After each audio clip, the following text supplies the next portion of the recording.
Good morning, everyone. Let's begin with a prayer. If you know the prayer, just chant along.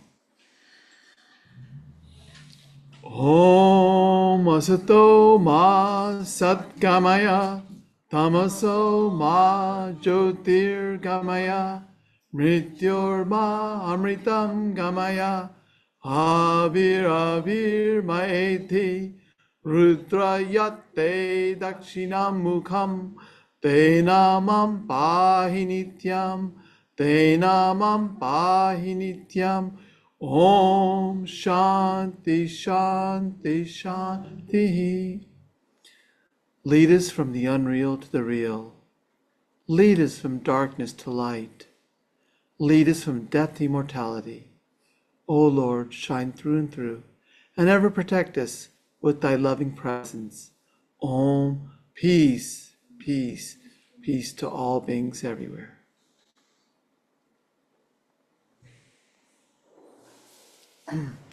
Welcome to the Vedanta San Diego Monastery. Today we are fortunate to have Swami Sarvadevananda, who is the head minister of our Vedanta Society of Southern California's centers, and his topic will be Shiva Shankara. One thing to note that also is that Swamiji has just come up with a new book. He's authored a new book. Actually, it's a translation of the Shanti Gita. And Swamiji, I think maybe the last 15 minutes, I can ask you some questions because I was just reading the back and I think this seems very pertinent. So I'll talk a little bit about the book and maybe we can have a discussion with Swamiji about this book afterwards, a little bit afterwards, okay?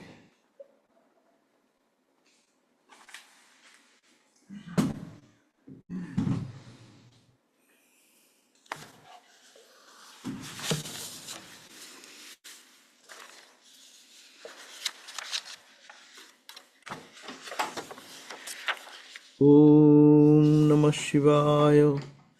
Om Nikhilo Bhuvana Janma Sthema Bhanga Praroha Akalita Mahimana Kalpita Yatra Tasmin Subhimala Gaganabhi Isha Sangaste Upyanise Mamo Bhavatu Bhave Usmin Bhashuro Bhavavanda Durita Dalana Dakshang Daksha Jadatta Dosham Kulita Kuli Kalankam Kamra Kalhara Kantam Parahita Karanaya Prana Vicheda Suktam Natanayana Yuktam Nilakantang Namamo Om Shanti Shanti Shanti.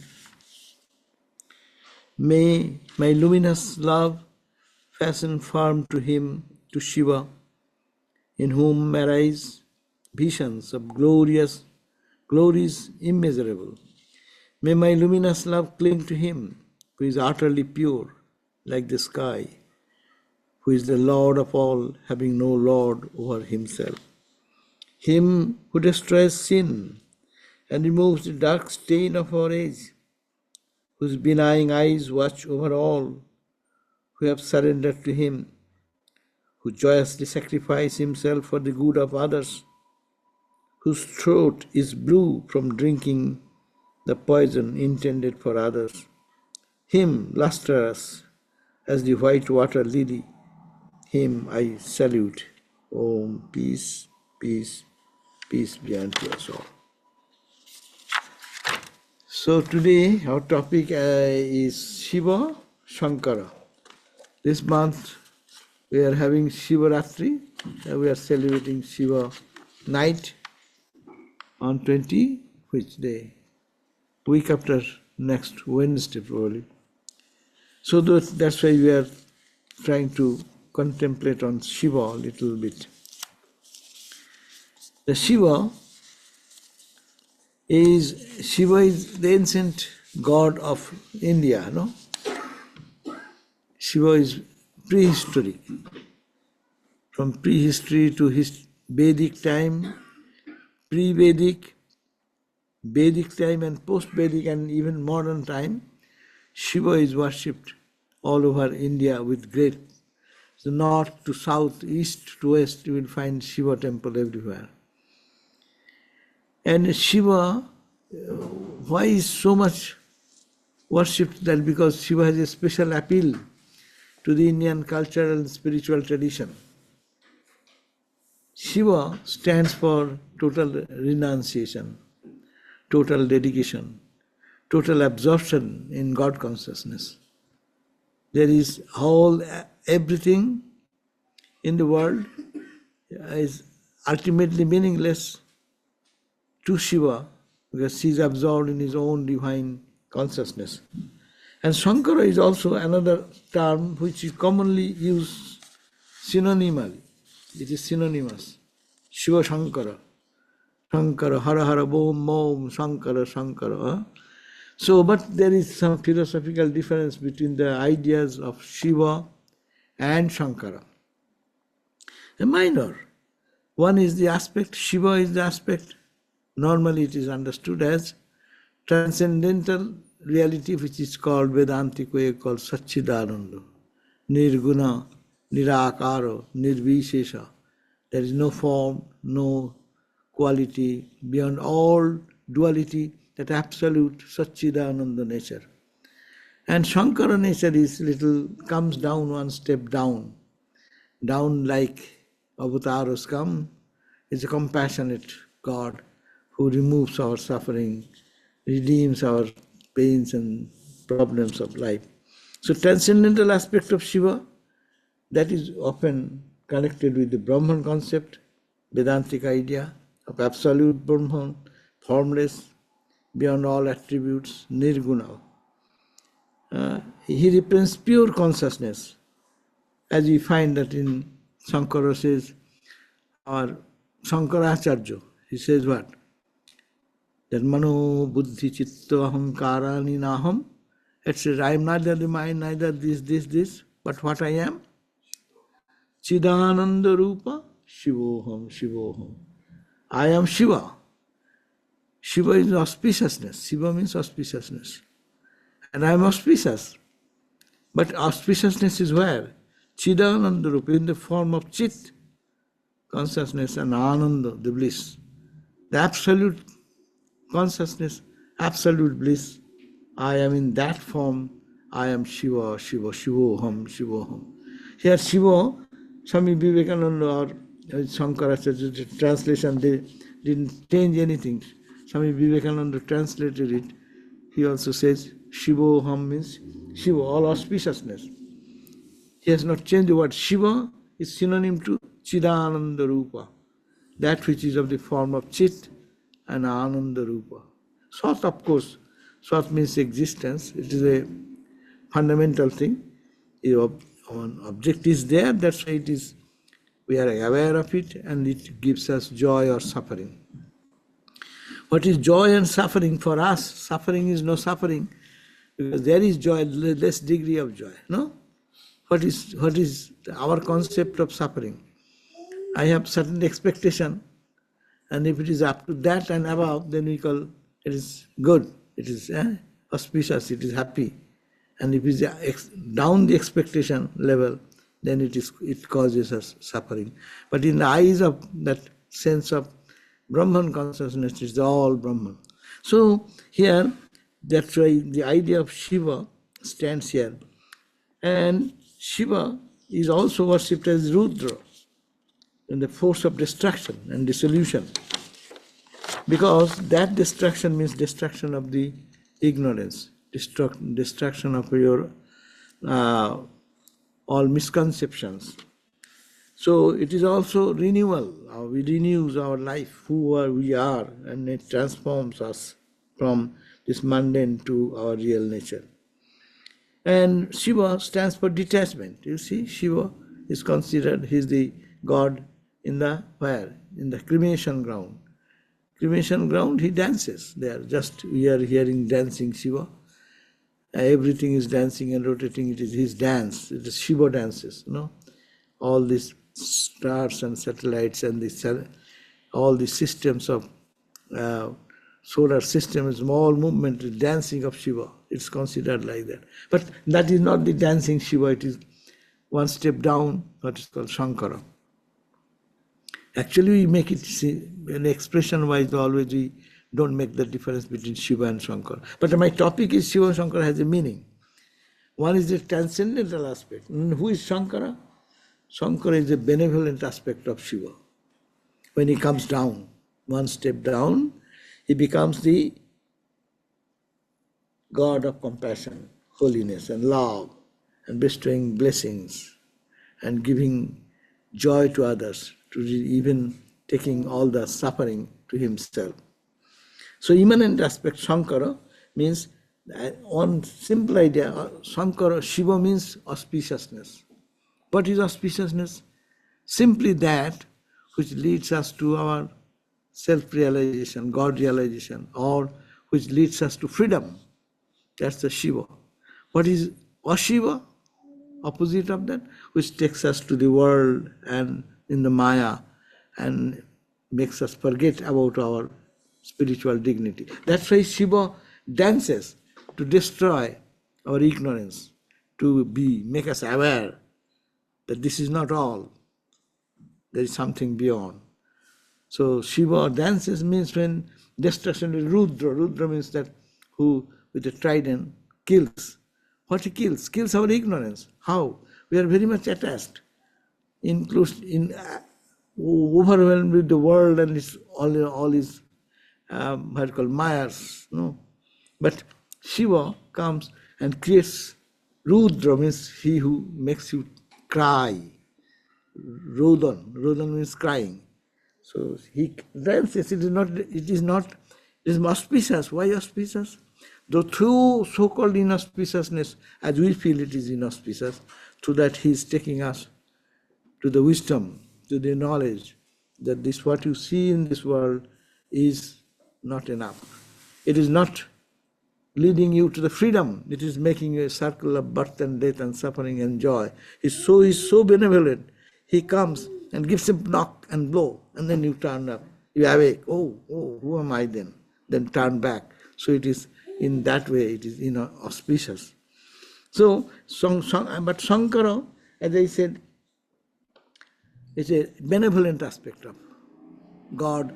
One is transcendental. Shiva is samadhi, perfectly absorbed in his own spiritual entity. What is going on in the world, what is coming, what is going, he is oblivious of that.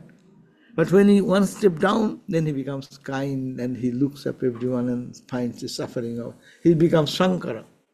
And Shankara, Samkara. Sam means peace. Kara means doer. One who gives us some peace in our life. Shankara. Joy in our life. One who gives happiness in our life. Who brings auspiciousness in our life. This form of Shiva is seen in a more of a personal nature. First one was the transcendental nature, merged into the infinite consciousness of infinite Brahman. And he himself then comes down and then protects and loves. So compassion and grace, that's why in most of the prayers it is invoked prayers and hymns for blessings. We go to Shankara for craving for blessings and prayers and prosperity, well-being, and giving the even wisdom, liberation and devotion. The symbol of knowledge is Shankara is often associated with Shiva, also is called the Shiva Guru. Why? Shiva is the Guru, Guru's Guru. He is called the eternal Guru. Why? Because this Guru always takes us away from darkness to the light. Darkness to light, that's why Guru. Guru, Gukaro means that darkness, Ru means light. Who takes us from darkness to light, he is called Guru. But Shiva is the Guru's Guru. That's why Guru Purnima, Shiva is worshipped most in Himalayan range. He is the Adi Guru. He is called the Guru's Guru. He is the primordial Guru. And all Guru are his representative. So this symbol of enlightenment, this Shiva as the guru or divine knowledge, guiding the seeker towards enlightenment. So in nutshell, we can think this way, that Shiva is the nirguna aspect of it, and Shankara is the same saguna aspect. Nirgun nirakara aspect, where only joy and bliss and absorbed in his eternal blissfulness. There is no world, what is going on, he is totally undisturbed about it. But when he comes down, that is saguna, little bits of compassion, holiness, expresses for the redemption of the whole world. That is the Shankara Saguna Brahman. So the distinction is very, it is very little. Saguna Brahma, Nirguna Brahma. This Vedantic concept, if we take, that we move from Saguna to Nirguna. That is our sadhana. All our spiritual practice, we do Saguna Brahma Upasana. And you call it Ramakrishna, is same. Ramakrishna in Samadhi. Where is the world? Where is suffering? Where is joy? Nothing. He is totally oblivious of the whole world. One step down, he becomes compassionate, comes down and becomes Ramakrishna, the incarnated God in the human form, and that is in the mystic form we call Shiva. Shiva does not walk like us, it is called the mythical God. Shiva or Shankara, whatever term, people see in mystic vision in their meditation, and they see that's in a subtle form. But it is now Ramakrishna, the same transcendental reality when in Samadhi, and when it's half mood of intoxication, half here and half there, almost coming down to the plane to compassionately helping the humankind, that is called the Saguna Brahma. So it is Shiva, again Ramakrishna we can compare with that, and also the spiritual attitude is also it matches with that principle, that he comes down for what? Shankaracharya says, for bhutanujigrikshaya, for being compassionate to the bhutas, created being, we, the suffering humanity, to redeem us. He comes down. So is Shankara the absolute. Shiva comes down to become Shankara. And there he shows his love and compassion and holiness and redemption to all humanity. And that's called the Shiva is the ideal of India. Why? Because the ideal of renunciation and service. That is the idea we find. Nirgun Nirvishesa, the absolute Vedantic truth, has nothing to do with creation. There is no suffering, no joy, no pain, no nothing, no creation even there in Samadhi state. So that is the Shiva state. But one step down when he comes, then he becomes aware of the creation, or the creation comes there, and he comes to redeem that. So this is the compassionate aspect of Shiva, is called the Shankara aspect. Shiva, we find that Shiva as Nirguna reality, Nirgun Brahman, and the destroyer of all ignorance, and the transcendental and formless supreme reality. It is described in many, even the Vedic literature is also Rudra, but in Upanishadic time we find that it has a reference of Shankara and Shiva. Both references are found. There is one Upanishad which is called Kaivalya Upanishad, and it says that, beautiful verse, Kaivalya Upanishad 7 and 8 verse, it says that you are Parameshwar. It said, Tamadi Madhya Antavihinam. You are, O Shiva, you are Adi, beginning, Anta, end, Madhya, middle. Yeah, there is no beginning, there is no end, there is no middle of you. Adi, Anta, Madhya, Vihina, Ekam. You are the absolute one, without a second. Vibhum, all manifested everywhere. Chidanandam Ekam. You are only of the nature of Chit, consciousness, and Ananda, only of the blissfulness. Arupam, you have no form. Ekam, absolutely one. And Adbhutam, us. It is transcendental, therefore it cannot be compared with anything in the world. You are Umasayang Parameshwaram. You are the Supreme Lord, Supreme God. and you reside with Uma, Mother Durga. Prabhum, you are the Lord of the universe. Trilochanam, three-eyed, Neelakantham, your kantha, this throat is blue by drinking the poison to save the gods and goddesses. No, they did churning, and then due to ocean churning came out the nectar. So everyone is trying to grab the nectar. Both gods and demons, both. Who will take what? But who will take the poison? There is nobody. So Shiva drank the poison and hold it here. That's why called Nilo Kantha, in the Kantha area. Trilochanam Neelakantham Prashantam. Even drinking that, he's calm. He does not get burned. He does not complain. Oh, ho, ho, how idiot you are. You are all churning and getting the nectar and no one to drink the poison. It is for me. But he actually, that's why he call, here is the concept of redemption. We say this concept in Christianity, we find that it is God. Christ has suffered for all of us. Our all sins have been swallowed by him. It is the same. Ramakrishna, we say that throat cancer. See how much matching. Shiva, throat, and here also, Ramakrishna also got the same in the throat. And that is the taking the sins of all others, absorbing them and giving them redemption and freedom. So it is Uma Sahayam Prabhum Parameshwaram. It's Trilochanam, three-eyed, Neelakantham Prashantam. And if you meditate on this Shiva or Shankara, Dattva Nirgacchati.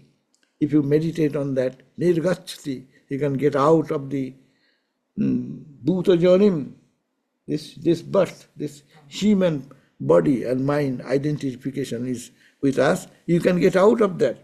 Samasta Sakshim, he is the Sakshi, witness of all Tamasa Parastvat, beyond all darkness.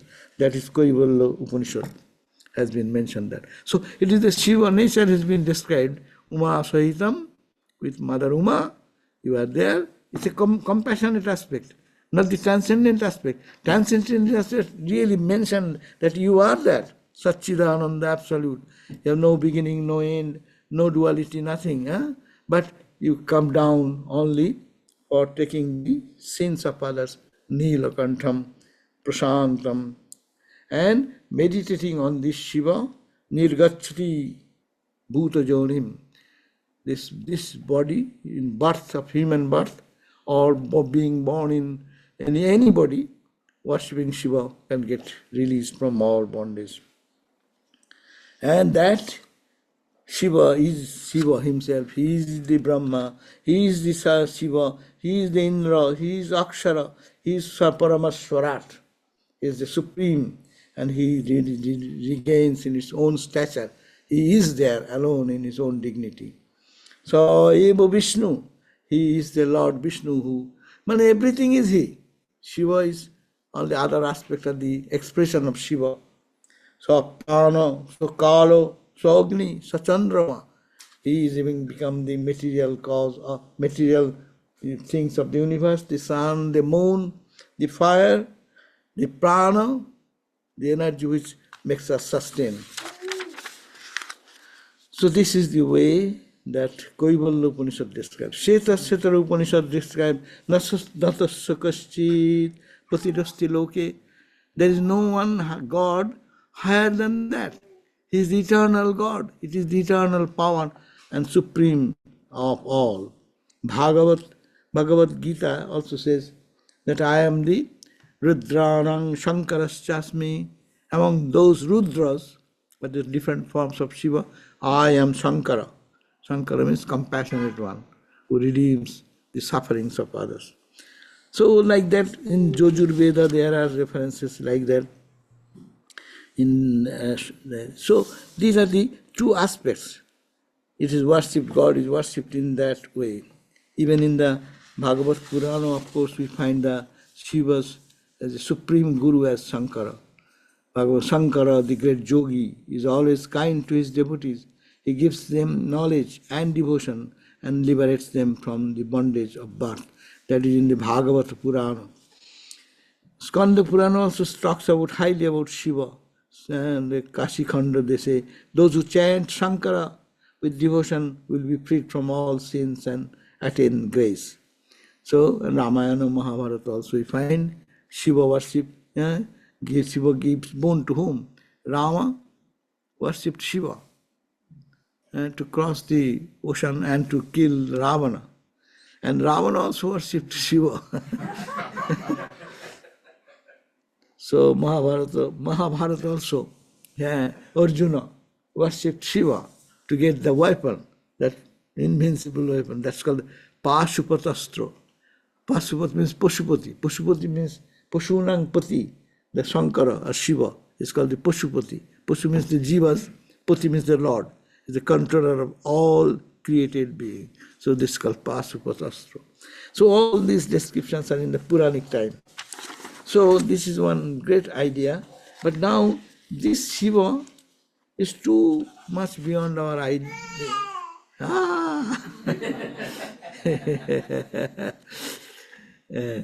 So this idea is really, it is good idea, it is theoretically good, but we are too much away from mythical world, no? Our earlier generation, our parents, they used to worship Shiva, Kali more. Now Shiva is still now worshipped. Shiva didn't go away from the society. Swami Vivekananda says Shiva will be here and she will be riding on the bull, and Shiva, and what he said, you like it, stay in India, otherwise get out. The ancient bull, that bull, he will be riding on the bull. Shiva will be riding on the bull, and he will play with the drumaru, the dung dung dung dung drum, and that is the way.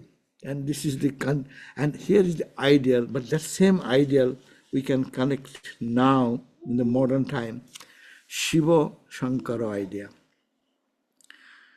Two ideas, as I have mentioned, very importantly. It is called the idea of absorption into the absolute, and one step coming down, redemption of the whole creation.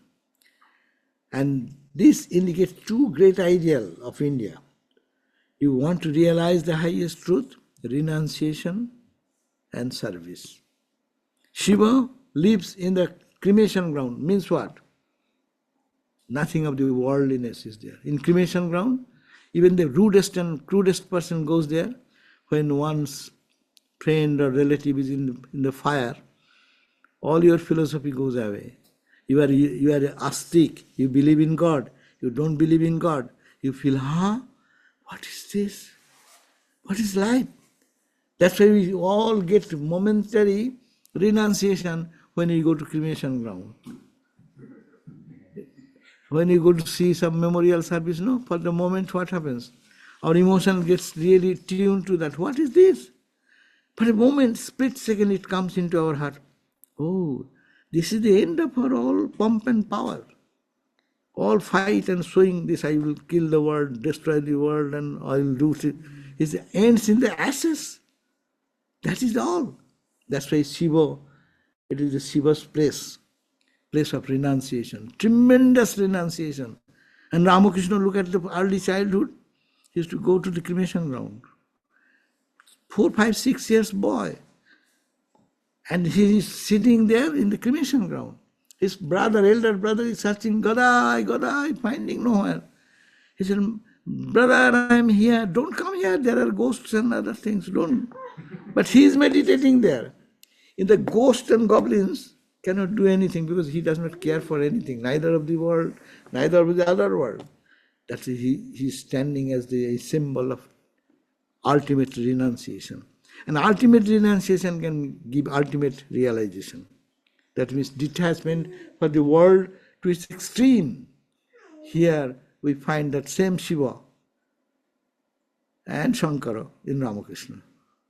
And his lineage, Vivekananda Ma, we can find all this. Look at that. Ramakrishna even cannot get a touch of worldliness. A coin he cannot bear the touch of a coin. Renunciation to the extreme. What he'll do? Everything appears to him to be like ashes. Ashes has no value to anyone. If someone gives me 1 pound of ashes, what shall I do with it? For Ramakrishna given a coin or money, 10,000 rupees given by the Marwari. He says, what nonsense you are doing? Get out of me. As if you are sawing my head with a saw machine. He felt the pain. We'll be so much happy if someone gives some money. And he getting such a good offer, he says, you are killing me. Don't come anymore to me. No? Renunciation, ideal renunciation. And that's why established in all the moment established in Samadhi. But that is one aspect. But in his life we find another aspect, Shankara aspect, comes down.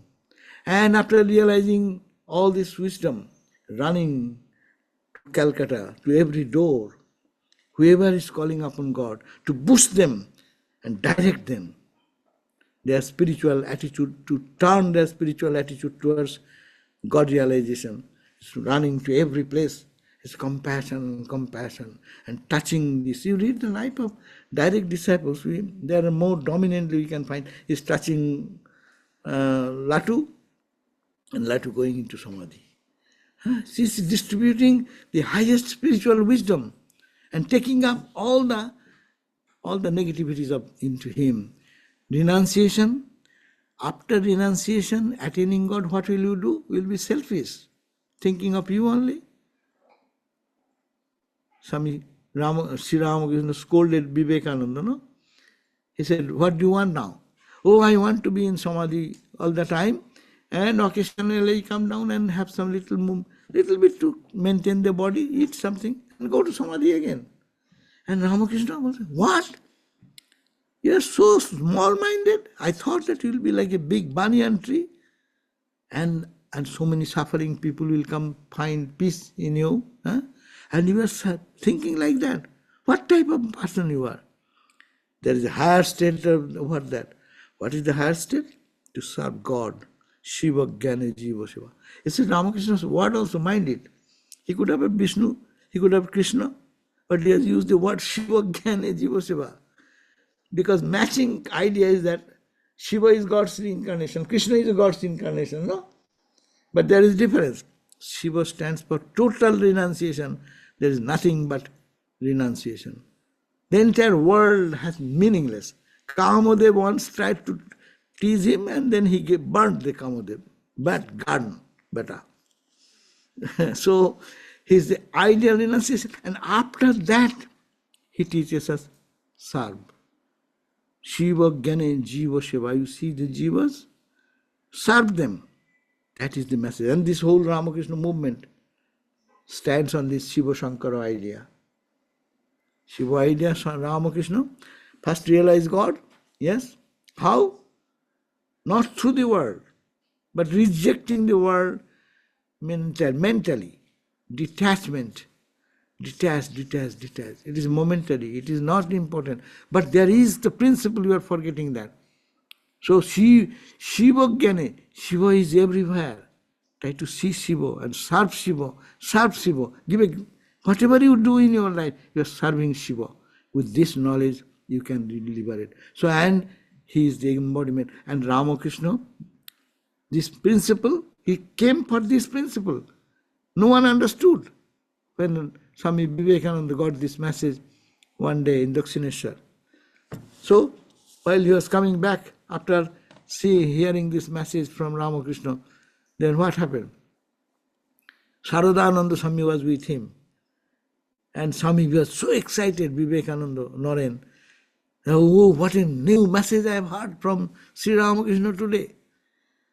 I will revolutionize the world with this message, if I get time, no? And that he preached to the whole world. We are seeing God, you are seeing the Brahman, you are seeing the Shiva everywhere, but you do not know, you are ignorant. Therefore, try to impose this idea, not only meditation on closed eyes, but open eyes and serve Shiva. Serve, that auspiciousness is everywhere. That divinity is everywhere. Just open your eyes and serve. That is a total revolution in the tradition, or ancient tradition, forgotten tradition. what Shankara stand for, Shiva stand for. To bring back that spirituality in the life of every being we are in this world. To serve and see the how world transforming idea that your spirituality is not on your transcendental meditation, only thinking of yourself. And you are developing spirituality. How can I know that? Are you expressing that love? Expressing that connection with Shiva in auspiciousness? Can you serve outside whom you see? At least mentally think that this service is I am doing for God. And that is the new idea. It should manifest not only theoretical renunciation, but it is practically manifested in life.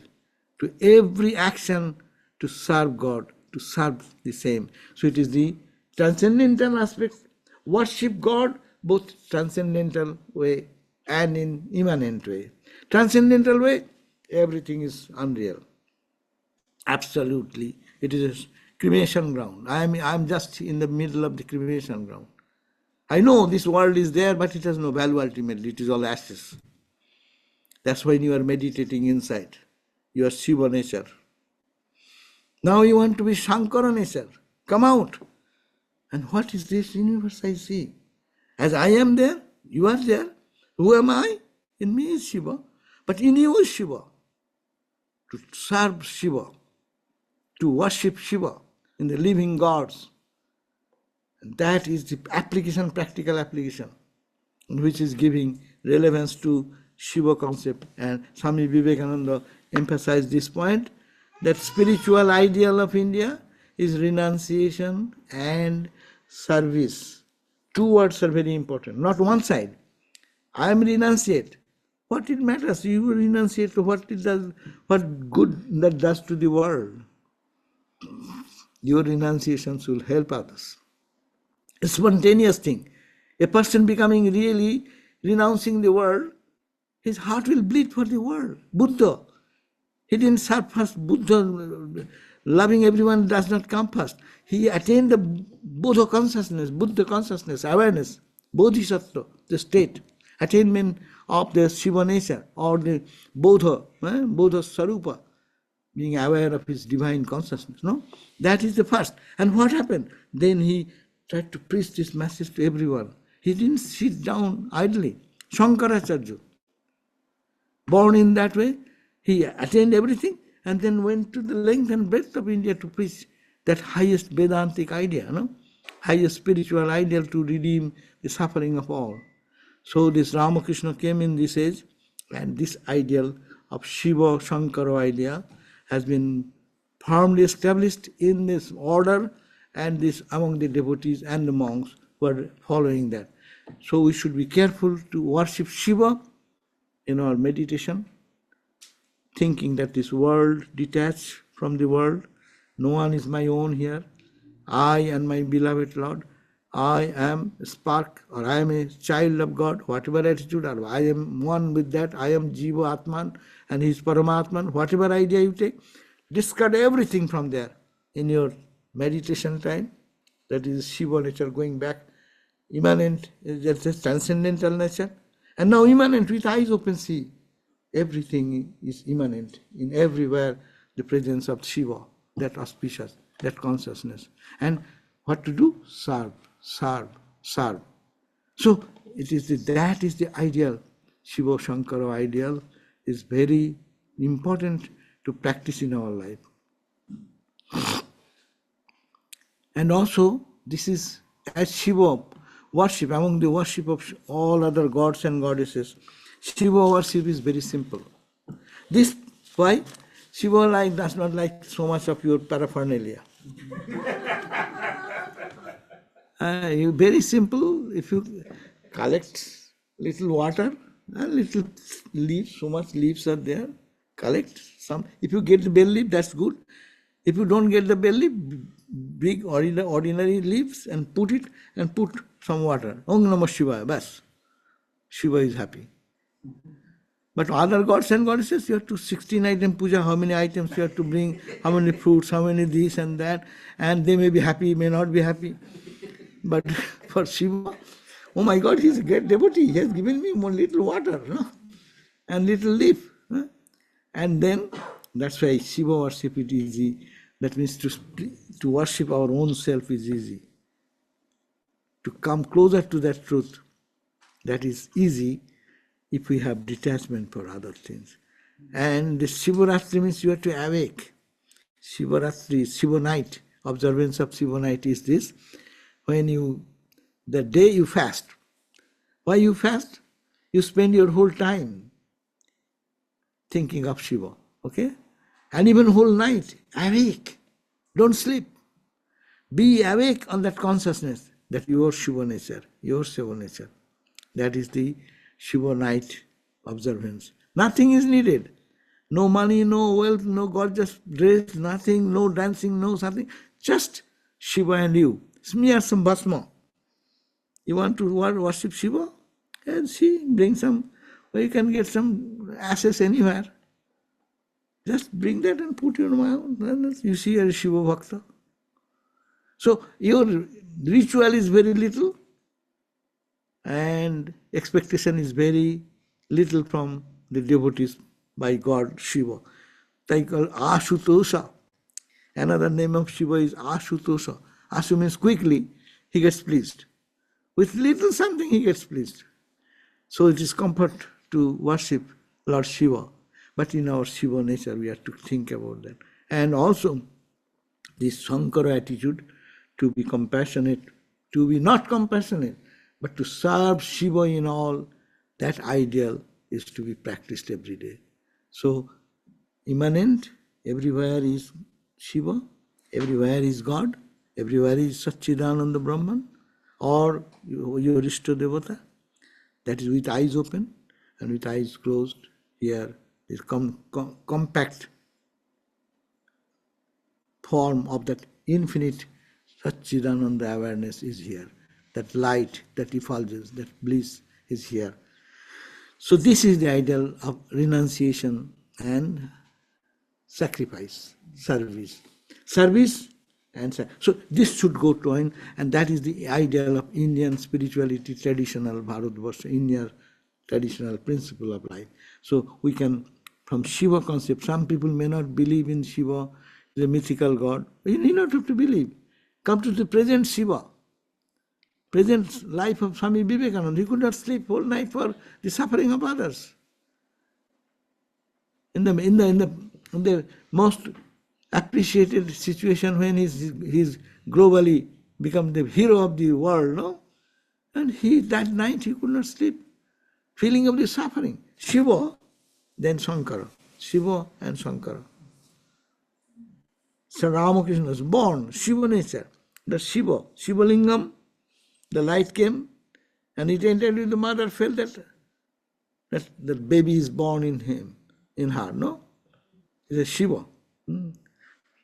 Swami Vivekananda, his mother was fasting whole day and asked one of her relative who lived in Benares to do the worship of Shiva. And she did it, their worship. And mother is fasting. And that's why he used to eat late at the day, end of the day.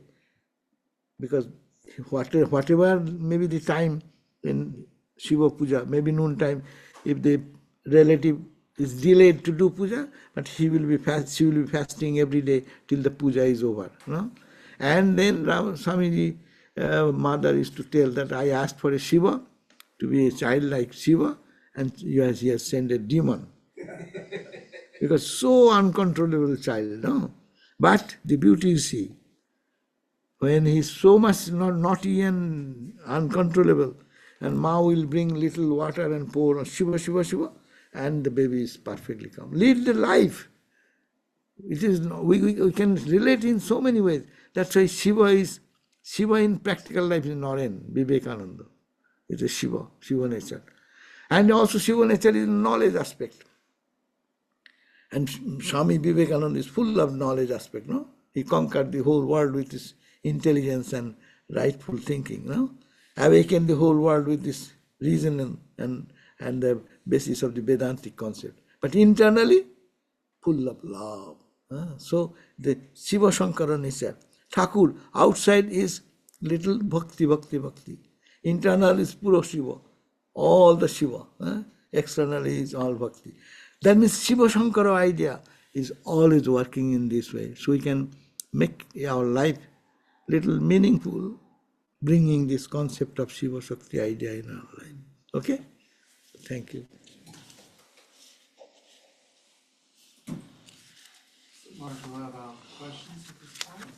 Anybody who'd like to ask anything, just wait for the mic. One second.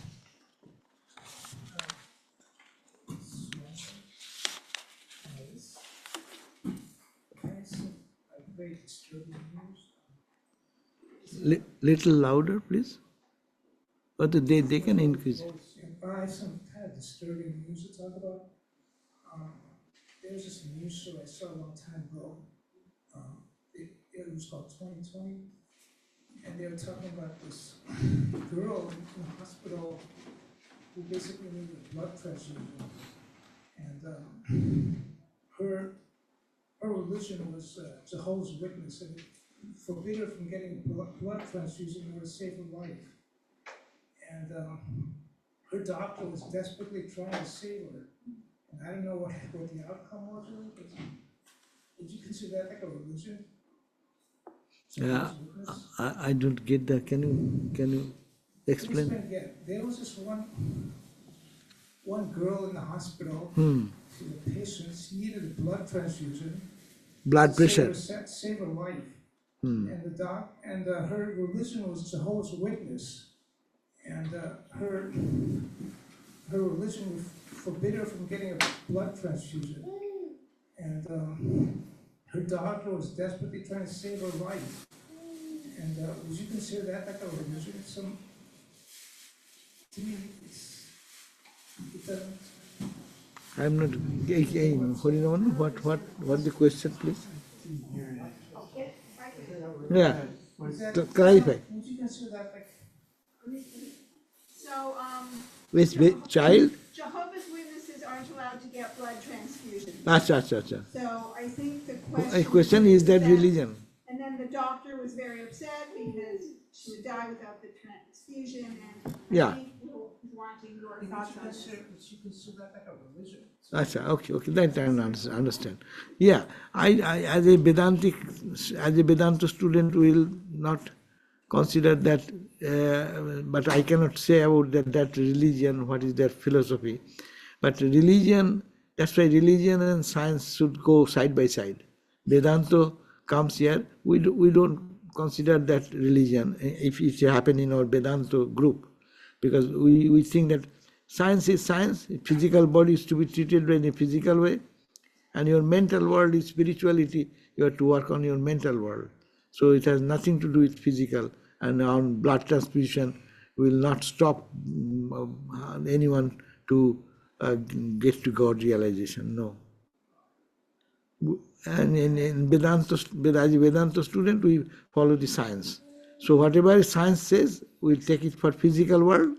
Whatever spiritual world, come to the sages. Well, if you in the gospel, Sri Krishna says, first comes religion, then comes science. It's not science comes first and then comes religion. Now, religion should not contradict science. No, it shouldn't. That's the It point. shouldn't be like an obstacle. There should not be obstacle. That's true. Yeah, these are some that we call superstition. In every religion, we have some superstition. And that superstition is ignorance.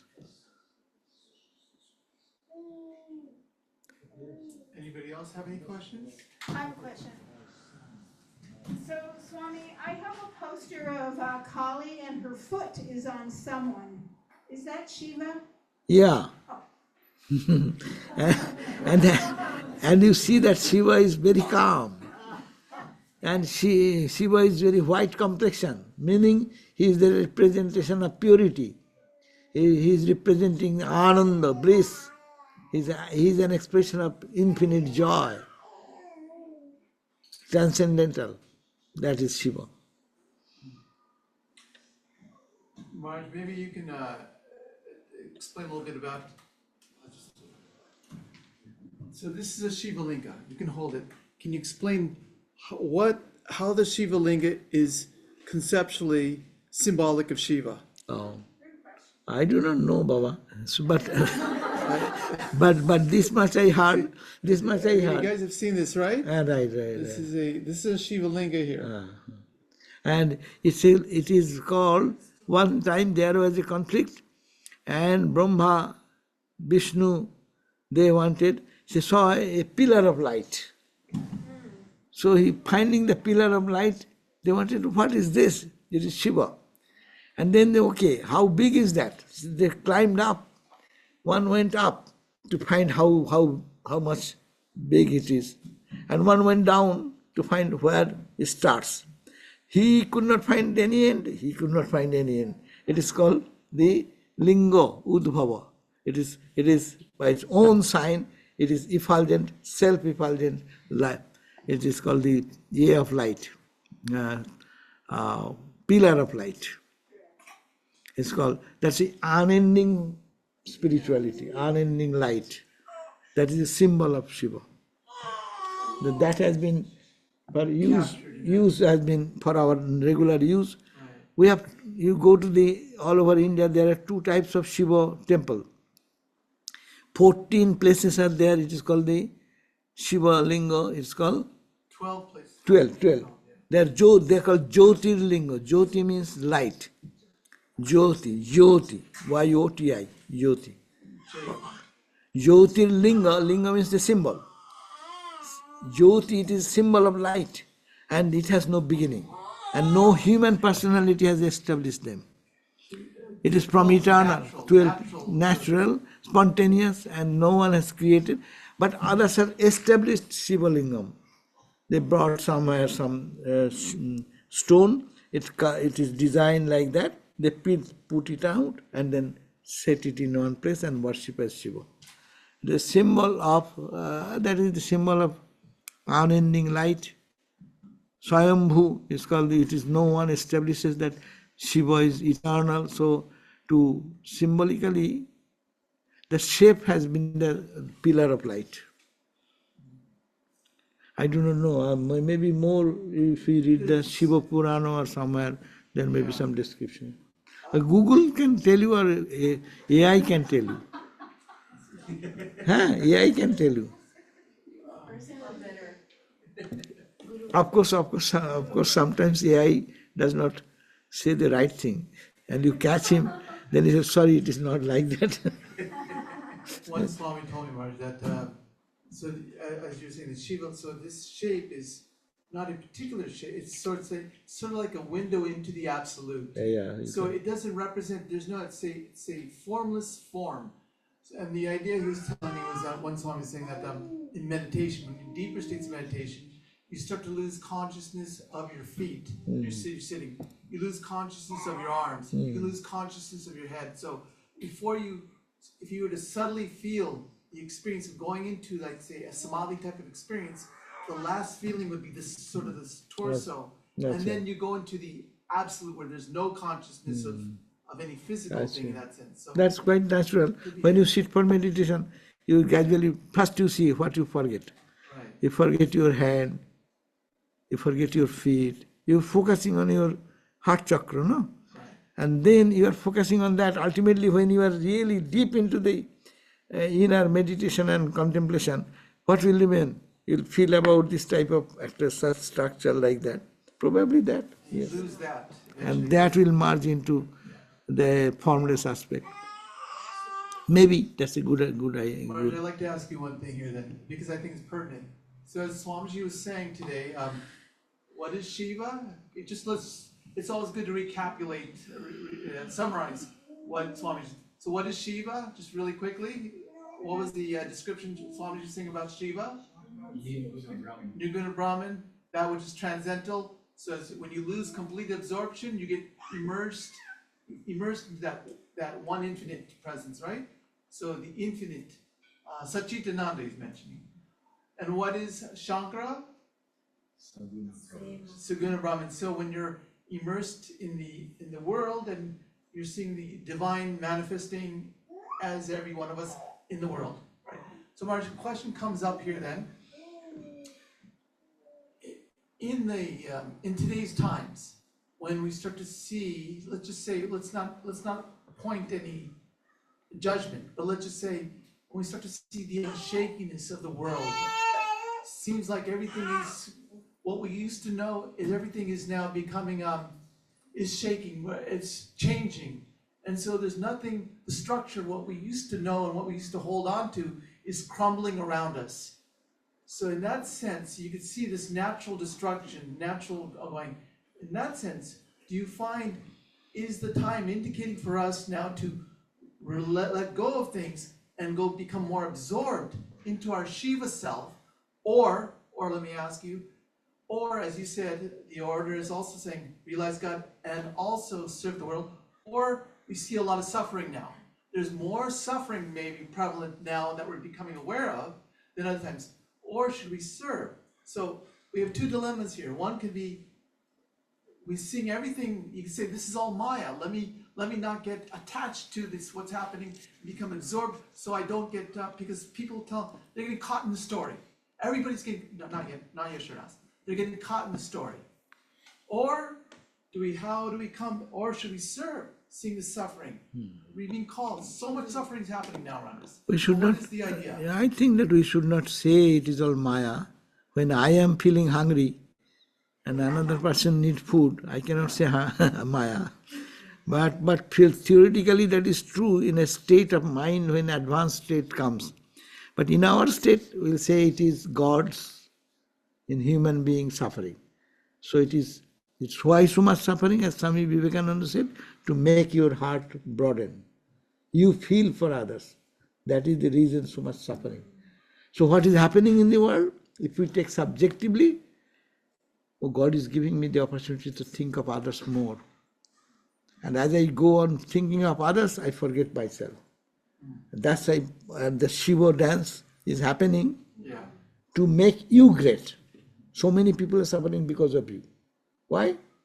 It's giving you, a person, an opportunity to think of others suffering more. You are used to think of yours more, so much. Now you think what is going on. So expand your heart. Try to do the Shiva Puja everywhere. That is for us individual. And in the relative world it is happening. It is not good. Bad is bad, good is good. And in the good and bad, that is the creation. Right. And also Shiva, devotee may see, oh, through this destruction there is a meaning. This destruction of our attachment to the things we would. But for categories of levels are there. We don't understand spirituality, we are in different levels. That's true.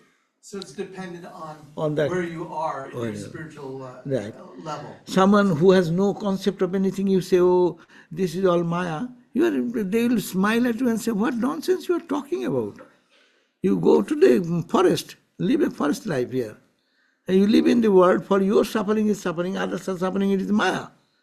So that is not true. For them he said, yes, God suffering, God is in you, God is in others. To try to think and serve them, that's an opportunity for you to become unselfish. So do you think that maybe it's more like in a spiritual level, we see, like, I'll give you an example, there are people who are at the elderly stage in life, maybe not to get caught up, but to go more and more absorbed.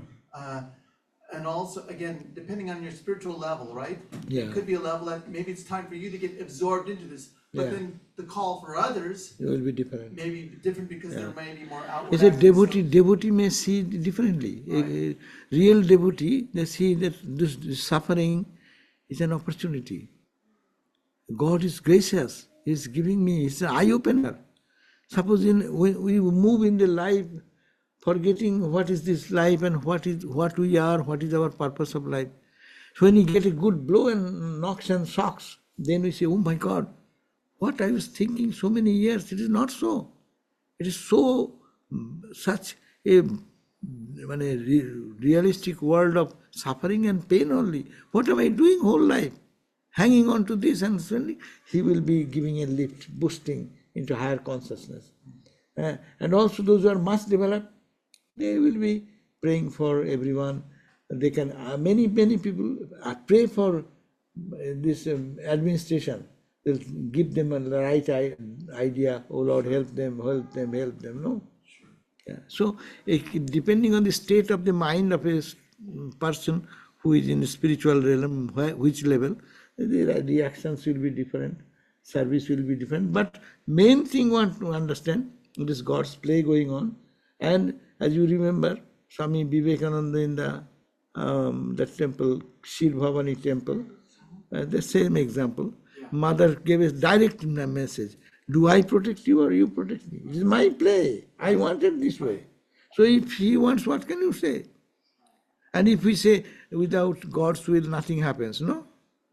That is the statement Ramakrishna said, even the leaf does not move. And then what is happening? By whose will? Why? Oje, Gita. Gita Bhagavan says, Kalosmi lokakshakrit praviddo. I am become Kal at the time, the destroyer of everything. Because there's too much nonsense going on to destroy. Why? It is his play. Who can say by whose will all the God, infinite creation has come out, and what is his will, who will say? But as a person, what I can do? I can think that it's God's play going on, but what am I to do? Yes, I have some responsibility to myself and to this society. I cannot change the world, I cannot help anyone, maybe, but I can pray. Silently I can pray. To make me great, that's why Swamiji's idea is very good. Why so much suffering in the world? Because God wants you to be great, to broaden your heart. You feel for others, you are very much self-centered. My spirituality, my eating, my sleeping, my home, my car, my thing. Okay, it is enough, you have done. Try to think of others, what is going on. And if you cannot cry and weep, pray to God. Okay, thank you. Thank you, Maharaj. Okay. Do we? I'm going to answer announcements. Boleh? We will sing this song. The breeze of God's grace is always blowing. Har Har Mahadev, Lord Shiva.